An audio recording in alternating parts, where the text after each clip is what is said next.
আমি আমার মামার বাড়িতে বড় হই। আর সেই এলাকাটা কিছুটা নিচু এলাকা। বর্ষার মৌসুমে অনেক সময় জোয়ারের পানি চতুর্দিকে প্লাবিত হয়ে বাড়িঘর ছুঁই ছুঁই হতো। তাই সবার বাড়িতে একটা করে আলোক চুলা রাখতো। আলোক চুলা বলতে যে চুলাটা নাড়াচাড়া করা যায়, মানে মাটি থেকে আলাদা। আর এগুলো করতো বেশিরভাগই মাটির পুরনো হাঁড়িতে। তো এই হাঁড়িটা আমি আগে রান্না করতাম, এটা হঠাৎ ভেঙে যায়। তো এটা আমি অনেক দিন ধরে রেখে দিয়েছিলাম যে এটাতে আমিও একটা ছোট্ট আলোক চুলা তৈরি করব। তাই মাটি নিয়ে বসে গেলাম উঠানের এক কিনারায়। আর এই মাটির সাথে কিন্তু আমি দিয়েছি ধানের গুঁড়ো। ধানের গুঁড়ো দিলে মাটিটা কম ফাটে, যেহেতু আমার মাটিটা দেখতেই পাচ্ছেন কিছুটা বেলে মাটির মতো। ঠিক পুরো বেলে মাটি না, কিছুটা এঁটেল মাটিও মিক্স আছে। পাহাড়ি মাটিগুলো সাধারণত এরকমই হয়, প্রচুর বালি থাকে। আর সেই জন্য ফেটে যায় বেশি। আর এই যে দেখেন আজকে কতটা রোদ উঠেছে। উঠানের এই কিনারাটা একটু রোদ কম, তাই এখানে বসেছি। অন্য পাশটায় কিন্তু প্রচুর রোদ, মানে চোখ ধাঁধিয়ে যাচ্ছে যেটাকে বলে। আর ঘরে কিন্তু বিদ্যুৎ নেই, সেই জন্যই আরও বসেছি যে সেই তো গরম কষ্ট করতে হবে, তো বাইরে কিছু করি। আর এই চুলাটা করার কিন্তু আমার অনেক দিনের শখ। তো চুলাটার ডিজাইনটা আমি একটু অন্যরকম করতে চাচ্ছি। আমি মনে মনে একটা ডিজাইন চিন্তা করেছি, আর সেটাই করব। আসলে আমি এ অনেক সময় আমার মাথায় অনেক কিছু চলতে থাকে যে আমি এটা সেটা করব। আর সেটা আসলে আমি যখন মাথায় কিছু আসে সেটা নিয়ে একটা পরিকল্পনা করি যে এইটা আমি করতে হলে কি করতে হবে এবং কি করলে সেটা ভালো হবে বা মজবুত হবে।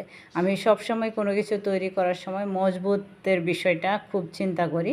আর যে জিনিসটা খুব সহজে মেনটেন করা যায় এমন কিছু মানে ডিজাইন দিতে চাই না যে ডিজাইনটা মেনটেন করা খুব বেশি কষ্ট হবে। তবে করতে হয়তো একটু সমস্যা হচ্ছে, যেহেতু মাটিটা অনেকক্ষণ মানে এতটা মাটি তো একসাথে লাগানো যায় না চুলায়। আপনারা দেখছেন যে যারা চুলা তৈরি করে এই টাইপের, তারা কিন্তু একটু একটু করে কাজ করে অথবা মোটা করে মাটি লাগিয়ে নেয়, তারপরে কেটে কেটে শেপটা দেয়। তো আমি খুব বেশি মাটি লাগাতে চাচ্ছি না, আমি শেপটা একবারে ঠিক করতে চাচ্ছি, তবে তা সম্ভব হচ্ছে না।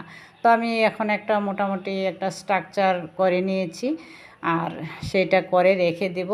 একসাথে কিন্তু সম্পূর্ণটা কাজ করা যাবে না, পরে আমি ফিনিশিং দেব সুন্দর করে। এখন শুধু স্ট্রাকচারটা করে নেব আর কি।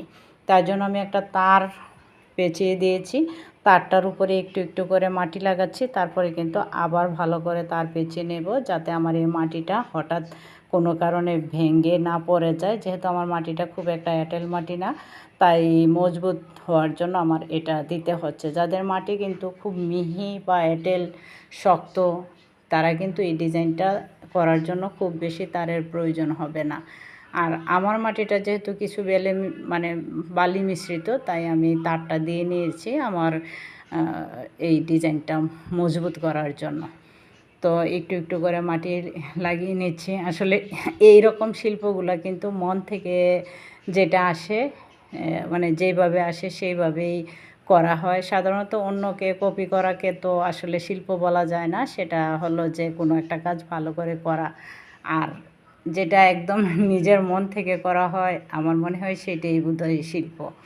তো মোটামুটি আমি আজকে আর খুব বেশি কাজ করতে পারবো না, যেহেতু এটা গলে যাচ্ছে, মাটিটাও খুব নরম। এখন একটু শেপটা ঠিক করেই রেখে দেব, অন্য আরেক দিন এটাকে সুন্দর করে কেটে চেঁচে বা মাটি লাগানোর দরকার হলে মাটি লাগিয়ে শেপটা ঠিক করব। আজকে পুরোপুরি করা আর সম্ভব হবে না, এটুকুই যে করেছি অনেক বেশি হয়ে গেছে, একসাথে এত মাটি লাগানো যায় না, সেটা তো আমি আবারও মানে আগেই বলছি।